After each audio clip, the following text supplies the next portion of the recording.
ขายกูมูมันได้ ค่าดองสิเอาเท่าใดเท่า โอ้ประมาณบ่ได้ดอก เนาะ เงินประมาณ5 ล้าน 5 ล้านจะเลือกพี่หรือจะเลือกน้องก็แล้วแต่เอาหมดซองก็ได้บ่ทางฟังไทยฟังลาวฟังทางฟังเวียดก็ได้เนาะล่มกันได้จิบกันได้ทุกคนเลยเนาะเพิ่นเบิ่งเนาะ แปลว่าฮีตเรารักเฮากันว่าฮีตละเว้นคือพอนี่ โดย แปลว่าเราซ้ำให้ไก่กับ3โต โอ้ ก็บ่มีหยัง เราซ้ำให้ แม่น ไก่3โตวก็แต่งได้ ก็แต่งได้ โอ้ ถ้าว่าถือกัน ครับทักทายสบายดีพ่อแม่พี่น้องสบายดี FC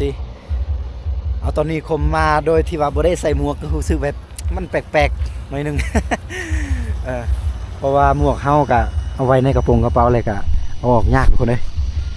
ตอนนี้คมอยู่ที่เมืองปากสองแขวงจำปาสักจะเป็นเมืองแดนหนาวของสปปลาวมีแต่ว่าฤดูหนาวตลอดปีเลยหลายคนก็สิฮู้จักเนาะอยู่ที่ปากสองทุกคนเลยจะเป็นบรรยากาศหนาวได้บรรยากาศเย็น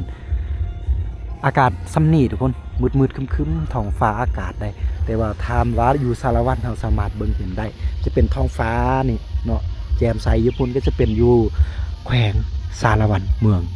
สารวัตรเรือเมืองตะมูสมวยเนาะหรือว่าเมืองตะโอยทุกคนเลยพอดีคมมาในหมู่บ้านนองสูงได้ตอนนี้จะเป็นหมู่บ้านนองสูงหมู่บ้านนองสูงนี้จะเป็นหมู่บ้านหนึ่งที่อยู่กับชายแดนระหว่างเมืองท่าแตงกับเมืองปากซองเนาะจะเป็นแขวงของจำปาสักนั่นเองเนาะแต่ว่าท่าแตงนี่จะขึ้นกับเซกองได้ก็จะเป็นหมู่บ้านของเพิ่นนี้มีความเป็นเอกลักษณ์เนาะหรือว่าวัฒนธรรมฮีตของชนเผ่าละเวนในหมู่บ้านเพิ่นก็มีชนเผ่าพี่น้องลาวลุมหรือว่าละเวนหรือว่าตะโอยก็จะมี2-3ภาษาทุกคนเลยรายการในหมู่บ้านเพิ่นก็อาชีพหลักก็คือทุกคนฮู้แหละอยู่เมืองปากซองอาชีพหลักเลยก็สิเฮ็ดแต่คาเฟ่ได้เนาะปลูกฝังอย่างต่างๆก็สิมีแต่สวนคาเฟ่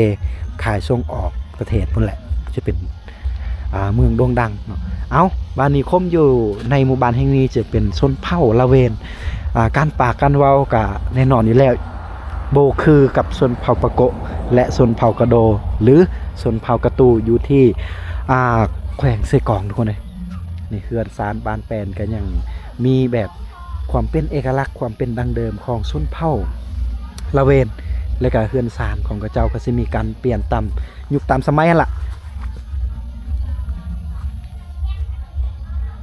ประมาณนี้ได้คมอยู่นี่ก็จะอยู่แบบติดกับเส้นทางดำทุกคนเลยเนาะนี่ไปหน่อยนึงทางพ้นก็สิเมื่อทางปักซองเนาะแต่นี่ไปเมืองก็วังว่าประมาณ20 ลักหรือ19 ลักบ่ถ้าคงจำบ่ผิดโอ้ยเด็กน้อยนี่เจ้ากินข้าวหมดแล้วบ่ล่ะยังกินหมดเลยยังกินแล้วได้ยังแล้วของกินได้ยังแล้วของกินทอดไข่ภาษาบ้านเจ้าเอิ้นกินข้าวแนวใดกินข้าวคือกันจะออบโอ้ภาษาละเวนจะออบภาษาลาวกินข้าวกินน้ำเด้เนี่ยใดกินน้ำคือกันละเวนกินน้ำเด้กินน้ำคือกันฮะอมดาก6 ดากโอ้6 ดากก็คือว่ากินน้ำ ดากไปว่าน้ำวันนี้กินข้าวคือจะออบอันนี้คือภาษาละเวนทุกคนได้เนาะพอดีเฮาก็เดินมาทางหมู่บ้านโนนสูงแล้วก็สบายดีพ่อสบายดีโดยหมู่บ้านเฮานี่เป็นภาษาหยังพ่อภาษาละเวน โอ้เด็กน้อยเพิ่นว่าภาษาละเวนนี่กินข้าวคือจะออบถึกอยู่บ่แม่นเลยจะออบบ้านนี้กินน้ำอกดากแม่นโอ้ทั้งหมดในหมู่บ้านเฮานี่สิเป็นภาษาก็ลายชนเผ่าลายชนเผ่าอยู่บ่เจ้าลายชนเผ่าอยู่นำกันแบบด้วยความสมานสามัคคีกันสามัคคีกันเนาะหักแพงกันเข้าใจกันแปลว่าเผ่าลาวลุ่มแต่ลายชนเผ่าชาติชาติลาวลุ่มเฮานี่แปลว่ามันลายชนเผ่ามาอยู่นำกันโดยเฮาบ่ได้จำแนกแบบ2แม่นชนเผ่าละเวนชนเผ่าตะโอยแงะก็มีชนเผ่ากระตู้มีชนเผ่าตะเลียงมีชนเผ่าเนาะหลายเอ้ยเจ้าประมาณ200 กว่าครอบครัวเนาะ280 กว่าครอบครัวเจ้า แล้วบัดนี้อาชีพหลักคือว่าแล้วมีแต่ชวนคาเฟ่เนาะอยู่บ้าน แม่ เฮา นแปลว่าผู้เขาเฮ็ดเสริมก็มี โดย เฮ็ดผักพืชธัญญาหารเนี่ยผักพืชล้มลุกเขาเอิ้น โดยๆๆๆ เป็นผักกะหล่ำบ่หรือว่าอันนี้แปลว่ามันต้นนี่เขาบ่ให้ปลูกเด้อ อ๋อ เพราะว่าย่านแปลว่าดินปากซองเนี่ยเขาเอิ้นดินกสิกรรม อ๋อ เขาย่านมันดินมันจืด จืด แล้วก็ให้กาแฟนี่เฉพาะ ให้กาแฟเฉพาะเลย อืม แม่นกาแฟนี้มันไปม ไปได้ไกลเลย เบ พ่อ อร์หนึ่งของภาคใต้ แม่น อืม มันส่งออกประเทศก็ได้ แม่น ส่วนลายทางพี่น้องฟังไทยก็มาลินมาเที่ยว จ้ะ อยู่ จ้ะ ที่ฝั่งลาวแล้วก็มาแวะอยู่เมืองปากซอง จ้ะ ก็สิฮู้หลายอยู่ จ้ะ เนาะอยู่เมืองเวียด นี่ก็ เลย ไว้น้ำหน่อยนี่ อ๋อตัวนี้จะเป็นหวยบ่พ่อ แม่นก็ลองไปเบิ่งตีไปสกัดเบิ่งตี โดย แปลว่าปูปลาหน้าน้ำนี่ก็มีเด้อ นี่สบายปูปลาธรรมชาติเฮา ทางพุ่นก็มีแต่ว่าส่วน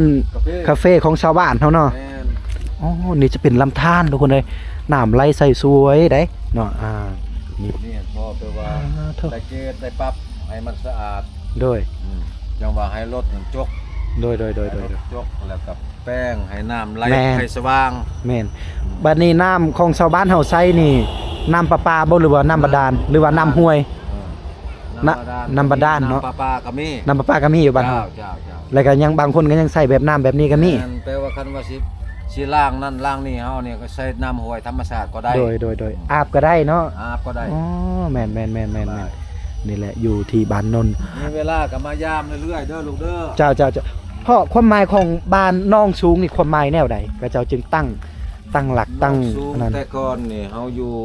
ตั้งอยู่บ้านน้องสูงเนี่ยเพราะว่าน้อง โดย มันอยู่เทิงโน่นเด้ โดย อยู่เทิงโน่นจังซั่นแปลว่ามันรถสูง โดย อยู่สูงจังซั่นแล้วก็เลยตั้งชื่อบ้าน ซื้อบ้านว่า บ้านน้องสูง เพราะว่า น้ น้ อ อง ง สูง มันอยู่สูงเด้ อืม ก็เลยเป็นเอกลักษณ์ว่าบ้านน้องสูง โอ้ ซั่นน่ะ ความเป็นมาเนาะ แม่น โดยเอา อ่า นี่แหละที่ได้ฮู้ อื หมู่บ้าน แต่ก่อนมันอยู่ในพุ่นเด้อลูกเด้อ ในนั้นเนาะ แม่นบ้านนี้เอาก็ยกย้ายแต่ปี1958 อ๋อ มาอยู่แบบว่าให้มันมอเส้นทางหลวง เนาะให้มันเวลาทางคันเทิงมากก็ง่ายแน่ บ้านพ่อนี่ก็ขึ้นกับแขวงสารวัตร โอ้ในเมื่อก่อนนี่ บ้านนี้เขาก็แบ่ง โดย แบ่งพลเมือง จัดสรรระหว่างจำปาสัก เจ้า กับสารวัตรน่ะก็เลยมันสมัยสงครามคราวนั้นพวกเฮาไปอาศัยทางจำปาสัก เจ้า ก็เลยไปอยู่ทางนั้นซะ โดยคำว่าบ้านน้องสูงทุกคนเนาะเดี๋ยวเป็นอะไรกันนั้นเฮาสิได้คืนเฮือนสารบ้านแปลนของเพิ่นได้เนาะเพิ่นก็ใจดีบ่ได้ขี้คุยได้เนาะเพราะว่าทางพ่อเพิ่นแล้วก็เพิ่นก็มีลูกสาวอีกได้2คนจะเป็นลูกสาวโสดเพิ่นเว้าเดี๋ยวเฮาจะขึ้นแล้วเฮาสิให้กับเจ้าหมอดเพลง ตอนนี้กับเจ้ายังเปิดเพลงอยู่แต่ว่าเดี๋ยวผมบอกให้กับเจ้าปิดเพลงได้เนาะหมอดทางวัฒนธรรมทางบ้านเฮานี่เวลากับเจ้าแต่งงานนี่ค่าดองแพงบ่ แปลว่าฮีดเรารักเฮากันว่าฮีดละเว้นคือพอนี่ โดย แปลว่าเราซ้ำให้ไก่กับ3โต โอ้ ก็บ่มีหยัง เราซ้ำให้ แม่น ไก่3โตวก็แต่งได้ ก็แต่งได้ โอ้ ถ้าว่าถือกัน ถ้าหักมักกัน แม่น โชว์ทั้งสองวะนี่ แม่น อันแล้วสาวบ้านน้องสูง เออ นี่แหละหน้าตาก็จุบๆงามๆได้ทุก หน้า คน ตากับขี้ดานี่นึง โอ้ยบ่ขี้ลายแล้วซำนี้บาดใจ FC อายเพิ่นแหละ FC ทางฝั่งไทยเพิ่นเบิ่งนี่โอ้ยเป็นแต่อยากมาลิ้นมาเที่ยวแล้ว มาลินเด้ออยู่บ้านน้องนี่เด้อมากินหมักหมี่เด้อ โอ้มักมีลายบ่ หมักหมี่ก็คือหมักทุเรียนนั่นแหละ มักทุเรียน ได้อยู่ ทุเรียน เป็นน้ำคือกันไหน เป็นน้ำ หมักหมี่ลักษณะคล้ายหมักทุเรียนเด้อ นั่น อืม เอา วันนี้เจ้าก็ขอโทษที่ว่าซื้อของอายผมนักท่องเที่ยวเพิ่นซื้อว่าจังได๋จะก็ว่าถาม เพิ่นอยู่ฮู้ชื่อเฮาเองเนาะ อย่าคูซื้อจังไดเนาะ เอาก็ชื่อคม โอ้ซื้อ ชื่อ คม แม่นตามซองเฮาเลย เด้อ แม่นตามซองเล วง ย นิคมเพิ่นบ่ธรรมดาเด้อวงนิคม มื้อนี้ก็ได้มีโอกาสทุกคนเลยมาลินมาเที่ยวปักซองแดนหนาว คือคมเว้าแหละส่วนหลายเฮาก็ไปทาง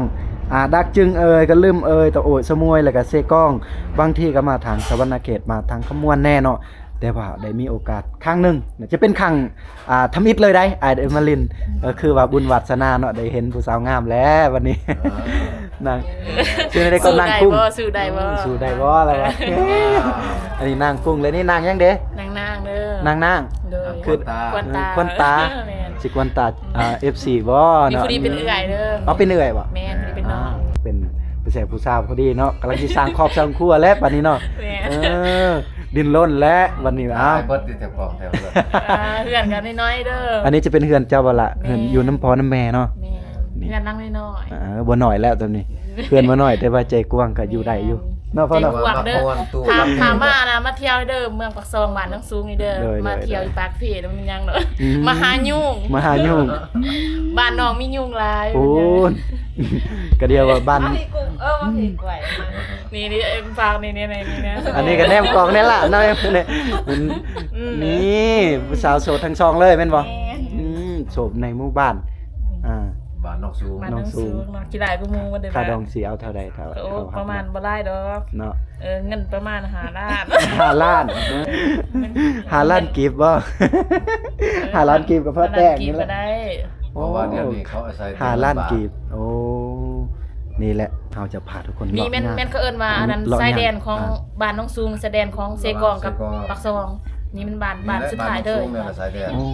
ถ้าแต่งเมืองถ้าแต่งกับเมืองปักซองเนาะชายแดนเนาะ แม่น อืม ชายแดน บ้านลักขาว แม่นบันราคาวสิขึ้นกับถ้าแต่งอยู่บ่หรือว่าอิหยัง เพราะตอนนั้นขึ้นถ้าแตงนี้ยังขึ้นปักซองอยู่แปลว่าเขต เขตเลยหรือว่าชายแดนเลยอ้าว ชายแดน สายแดนระหว่างจำปาสักกับเซกอง เจ้า อืม อย่าคล้ายคือว่าชายแดนระหว่างผู้บ่าวกับผู้สาวยังบ่ทันแต่งเนาะ จะหน่อยก็เป็นชายแดนทางไทยก็ได้เด้อ คุณใดนั่นแหละบางทีก็ค้ำเนาะ ซาวลาไต คุณใดสาวนะคิดฮอดสาวเล่าวไตอีหยังก็เพลงนั้นน่ะสาวเล่าวไตเนาะมีได้ แม่นบาดดีใจงานอยู่ โอ้ยบาดหัวใจ คือมันน่ะ ยากแน่ อันนั้นมากินเบียร์ลาวเด้อเบียร์ลาว เบียร์ลาววะนี่ แม่เบียร์ลาวบ่แม่น เบียด เบียร์กะยาเด้อเฮาเป็นเอ้ยน้องกันในเบียร์ลาว เวียดกับญาติว่า แม่ แพงกันเนาะ แม่ เอาบัด แพงกัน กรณีถ้าผู้บ่าวทางเวียดเด้เขามักฮักกับก็พอล่มได้อยู่บ่ถ้าล่มได้นะ ได้ เนาะ เพิ่นว่าแอมละอึ้งngười Việt nhiều โอ้เป็นภาษาเวียดเองเนาะพ่อเนาะ chà แอมเลยเวียดเงียว อึ้งnhiều ก่อน con gái bô là không đẹp đấy แดบนะแดบล้ำ con gái bô là không đẹp là แดบ ชำนี้ละแดบแล้ว เออ โอ้ภาษาเวียดก็คือว่าพอเพิ่นว่าลูกของพ่อละบ่งามโอ้งามแล้วตรงนี้นะเอาสิเอาชำใดอีกงามกว่านี้ก็ห่วยดาราเพิ่นแหละดาราลาวเพิ่นแหละเป็นได้บ่ดารา เป็นได้ดาราหัวใจ FC เพิ่น ดา แห รา ละ 20 ดาราในสองอ้ายเนาะโอ้โหเพิ่นก็ใจดีเด้อทุกคนเนาะมาครั้งแรกเคยเห็นอ้ายบ่บ่เคย บ่เคย แต่ว่าเป็นจังไดคือว่าใจดีแท้ โอ้โหไพ่มากกับแบบนี้คือกัน แน่ๆอยู่แล้ว ต้อนรับเสมอ เนาะยินดีต้อนรับเสมอ บ่ได้รังเกียจได้มาค่ะต้อนรับเสมอ ถ้าผู้ใดอยากเข้ามาครอบครองหัวใจก็ยินดีโอ้โหยครอบครองหัวใจน้องเพิ่นน้องกุ้งน้องนางเนาะน้องกุ้งน้องนางก็ได้เพิ่นว่าหักแพงหั่นแหละเนาะทางฝั่งไทยฝั่งลาวฝั่งทางฝั่งเวียดก็ได้เนาะล้มกันได้จิบกันได้ทุกคนเลยเนาะเพิ่นบ่ได้ขี้คุยได้ก็มีเฟซมีไลน์มีหยังบ่ มีอยู่ น้องกุ้งเลยว่าภาษาไทยว่าภาษาลาวเฮา cũng นาง nàng กุ้งนางเนาะcon ha có đầy เนาะคนหาก็ได้นี่แหละ ไทยก็มีเลยคนไทยก็มี ก็ยังมีน้อย ภาษาครอบครัวอยู่นี่ คนไทยมาสร้างครอบครัวมาอยู่นี่เลย แมนนี่อยู่ เอาแต่กรณี